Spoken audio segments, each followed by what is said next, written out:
I saw a post once that said, "You're not missing out on anything when you're getting yourself together." I remember a time when it was like a 10-year stretch of me focusing on working, being a single mother, just trying to find myself, trying to find what my passions were, trying to work as hard as I could. Sometimes it was one time I didn't even have a job. Like I was unemployed, temping, working on film sets as an extra, just substitute teaching and everything I could. Like I was literally virtually down to nothing. And I remember I had a friend, very close friend of mine, who we were really tight during that time. And it was crazy because when I lived in Louisiana, we could travel together all the time. We would take trips once a year. Like we could do so many things together. I remember after I moved to Atlanta, which we were supposed to move here together, she ended up moving somewhere else. I came here. It was a period of time where, like, when I tell y'all I struggled bad, it was a bad struggle. And for 10 years straight, my friend would go on vacations, trips, and do all these amazing things. And like every time she would invite me to go somewhere, I would feel so down, defeated, and depressed because I would have to say no. Like single mother, no child support, nothing, no other help but my mama and the good Lord taking care of what I needed to take care of. So I couldn't understand how people around me couldn't understand why it was so important to be present doing what I was doing, hustling and grinding to pay bills, but I couldn't really afford to do what they were doing at the time. And to be honest with you, it really put a rift in between a few of the friendships that I had. My mother ended up moving out here for a while, helping me with my raise my daughter while she was in school. And I would always tell people like, "Oh, I can't do that today because I got to check with my mama and Monty."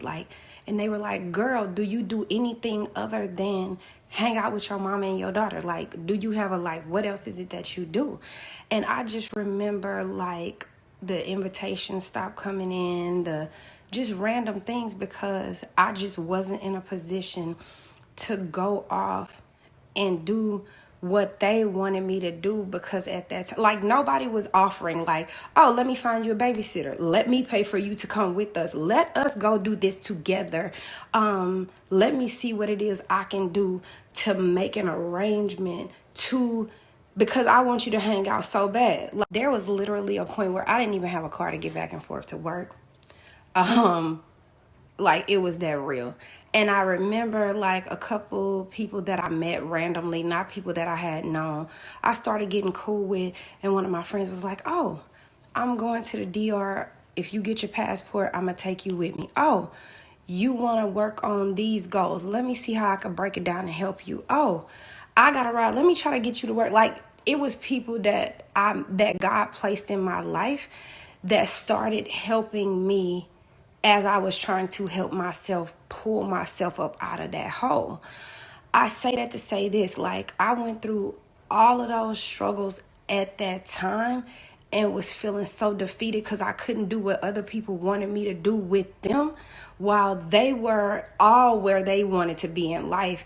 And I'm trying to get to that point, steady trying to climb the stairs. Even though in the beginning it was a struggle, it was frustrating, I was feeling so defeated. I was feeling like less than a woman, less than a mother, less than a daughter to my mom. Like, because I'm so used to being in control, being able to do for others.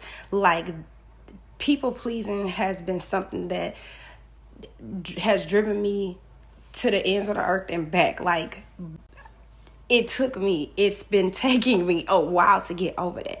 But I said that to say this now. My mother is doing amazing. My daughter is running 3-4 businesses. She's been an entrepreneur since 15.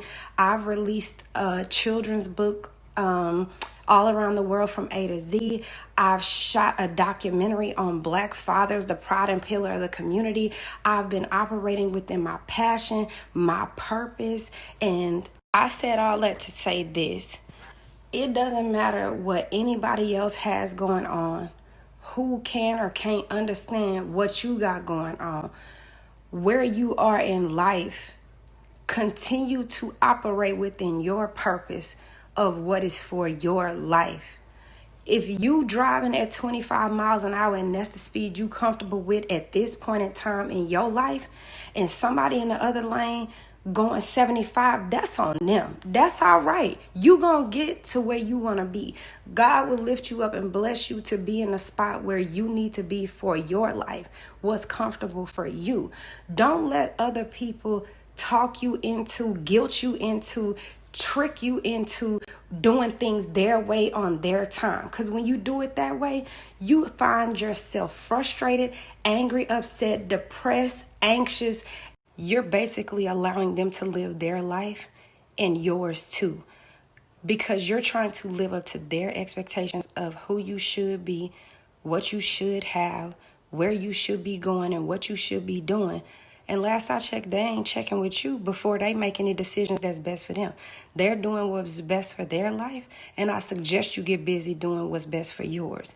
I had a therapist tell me one time that even on an airplane, they'll tell you, if the pressure in the cabin drops, you secure your face mask first. You got to take care of you.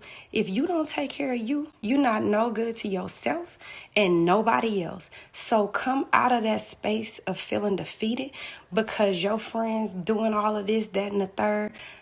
You gonna get there in your time, baby. Just keep on chipping away at it.